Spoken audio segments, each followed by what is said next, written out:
No,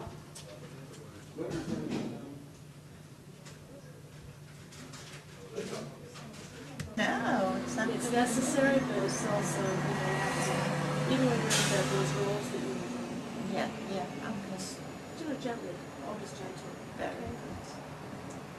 good. Shabbat shalom. Oh, we're not supposed to kiss Right. people. Right. Feel good. Thank you. Okay? Thank you. And be in touch. Do you have my number? No, I don't. Should I give it to you? Yeah. Okay. I'll write it down. Carol, what's your last name? Carolyn. Caroline Schwartz. Yeah. And if you lose it, Sarah has it. Mm-hmm. So it's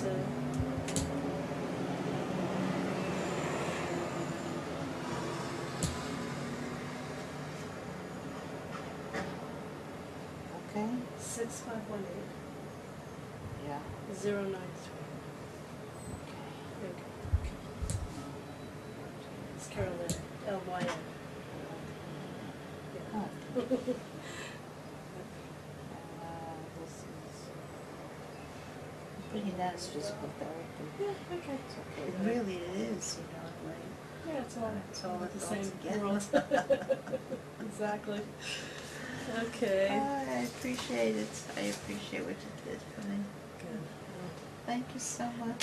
Take good care. Shabbat shalom and be well. Shalom, Take you'll care be of well. yourself, okay? Can I move these things? Yeah, yeah.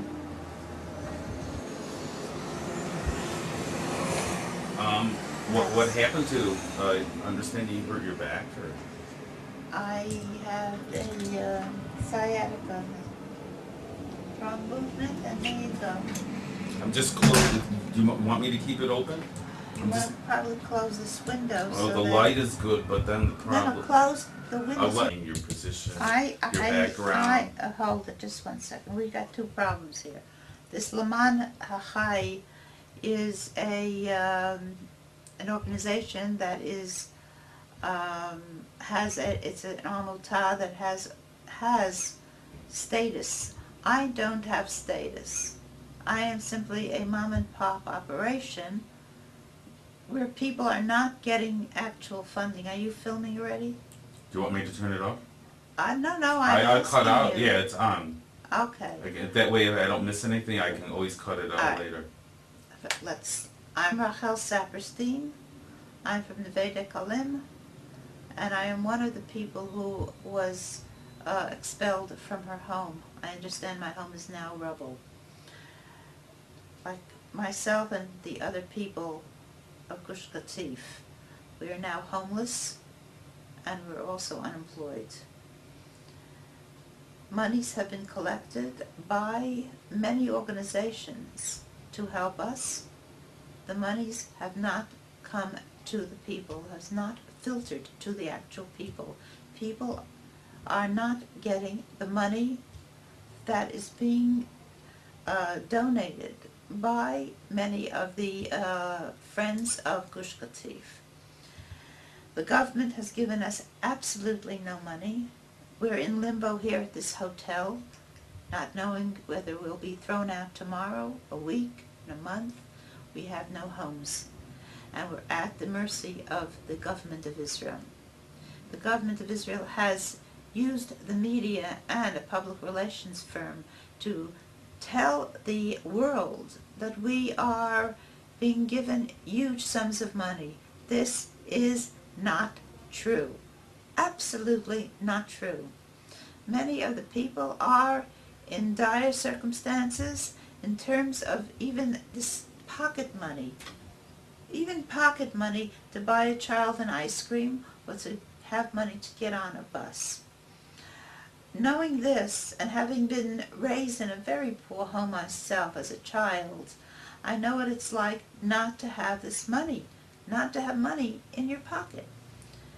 I decided to help the people by asking for donations, friends to give me money so that I could parcel it out in a little envelope to the people who need it. And this is what I've been doing from my bed, because I have sciatica and I had a broken ankle, and I'm still suffering today. So I'm doing this from my bedroom. People are bringing me some cash. We're putting 500 shekel into little envelopes and giving it to the people. And they are so grateful for the 500 shekel, which is, what is it, $100. Again, I am asking people to support us, to bring us the money. I need it only in shkalim. I don't want dollars. I don't want checks. I need shkalim, 100 or 200 shekel shkalim to be brought here to the hotel room. We're putting it into envelopes. That night it goes out to families, and they are much needed and much appreciated. And this is all I can actually say to the people who are watching this film. We need just money. We don't need more cakes, and we don't need more hand cream. We need some cash. We're waiting desperately for the government of Israel to come across with some form of compensation, some form of help. They are keeping us in limbo in order to break our resolve and our spirit. And this is what it's all about. It's not only the physical Gush Katif, it's the spiritual Gush Katif. It's the concept of Gush Katif, which means religious Zionism and the settlement of the land. They want to break us in every which way, and they're holding back by giving us any kind of monetary help. This is what is happening here. What is your position? Do you have an official position in Gush Katif? I understand that you were a spokesperson for one of the girls' high schools or something? I'm an English teacher. I am a fundraiser for the Opana Neveda Kalim. I'm on loan to the information service, and this little fundraising that I'm doing is actually something that I felt was important for me and for my people. And using my skills as a fundraiser and knowing people whom I could call, I used my skills to help the people, actual people of Gush Katif, not just the Opana. Okay, and the funds are necessary because presently people, the residents of Gush Katif are unemployed. They have no means of support given to them by the government. Is that correct? That is correct. And in this way they will have some source of livelihood in order to carry on their daily needs. This is not a livelihood. This is a Operation Band-Aid on a huge, huge wound. The few hundred shekel that I'm providing them with through this little fund that I've just created is this little stopgap measure. It's hardly going to keep them employed. It's hardly going to keep them in the tiniest form or way, but it means more than having zero. And what address and or phone number should people bring their donations or mail them or whatever they're going to do? I know you can't take checks. I am not taking checks. I'm not taking dollars.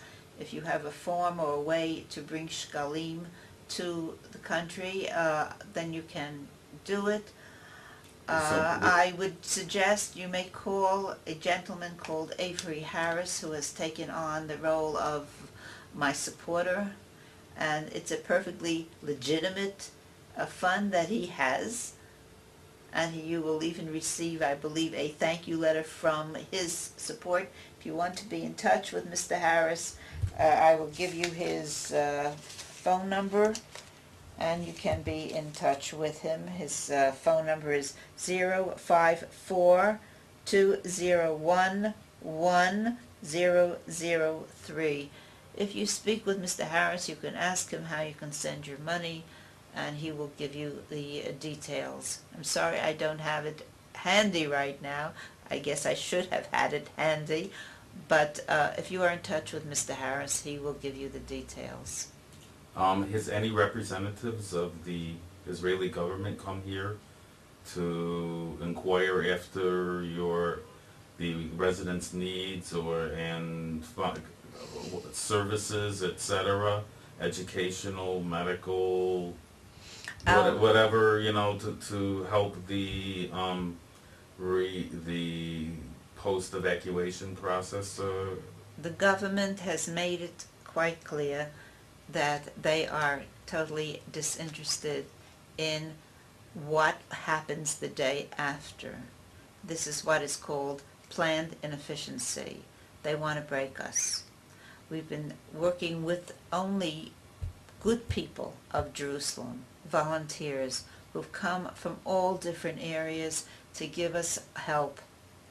I just had a very nice woman here, physical therapist, who was working with me and did not take any pay for her efforts. And this is what we've had. The city of Jerusalem has made some offers and been very helpful, but basically the government itself and its representatives have not been here to work with us. What about any of the so-called the various Jewish agencies who are active in Israel? They have not been here to help us. The various agencies have remained discreetly away from us. They are under the thumb of the government and therefore are also keeping away from us. The Jewish Agency has not been here.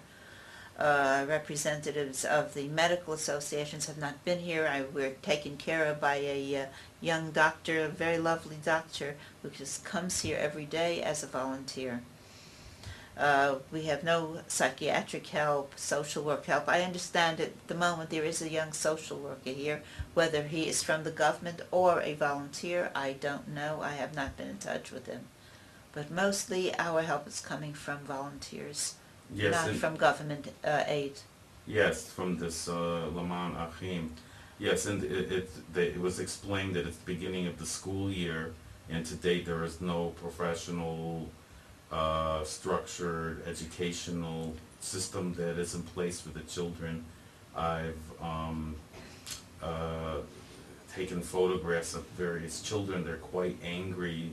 The Laman Achim has done a wonderful job. They've been taking them on various youth activities, but nothing has been formally provided by the government so that there would be some continuity and emotional growth for the children's education. That is correct? There are two schools. Hello? Yes, dear? Hi, dear. How are you? Get into bed. Okay. We're at two schools have offered their facilities for our children. One school is Nativ Meir in Bayit Vagan, offered school space for the 1st till the 8th grade. The school Noam has offered a place for our girls from grade 1st grade to the 8th grade. Our Opana, the girls' religious high school, will hopefully be opening shortly on the campus of Givat Washington down south. This is, at the moment, this is what we have for our children. Again, these are Volunteer schools volunteering their classroom space for our children so they can begin some form of study. But it's nothing that's been formally instituted by the government. The government has not offered any alternative educational institution for our children. These are volunteer schools, again, the good people of Jerusalem volunteering to help their brothers and sisters from Gush Katif. There's a great outpouring of love and affection, but no financial help has come through from either the organizations that are collecting money for Gush Katif, and certainly nothing from the government of Israel. And I'm told there's been no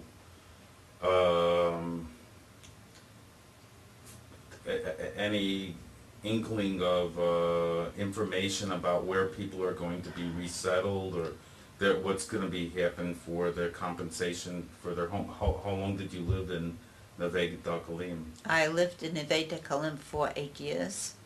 I have received no compensation. I've had no government person speaking with me.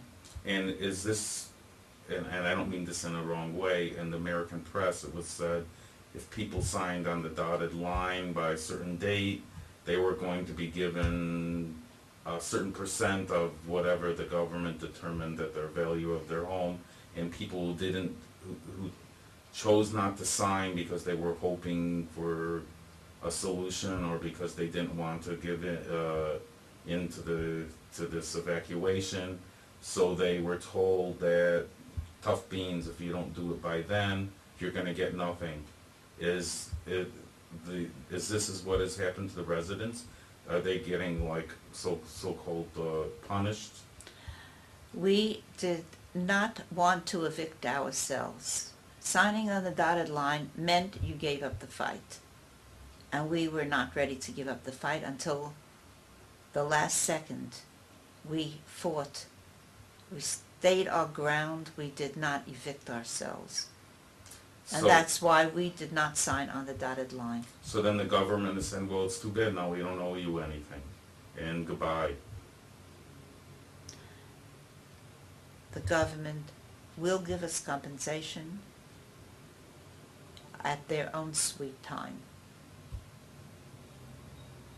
Okay, thank you. Do you mind if I film the room so people can get an idea? Sure. They should get an idea. This is your new home? my home. This is my home. It's about 10 by 10. And what happens with meals? We eat in the dining room, Yeah, downstairs. downstairs. And what happens with you because you have your sciatica? My husband has been bringing me a plate of food at each meal. So I have not been able to go down. I sit on the bed, I eat on the chair. That's how I've been living now. This is my home. I had a beautiful home in Gush Katif, where I could invite my children and my grandchildren. Yes, and I understand from speaking to many residents that the many residents were there on the behest of the government because they were invited and asked to be there for the good of The country. When we came, we were told this is a place for you to live. It's protected by the government. Your home is your castle. Home would always be respected. And so we came to live in Gush Katif. People now living in Judea and Samaria,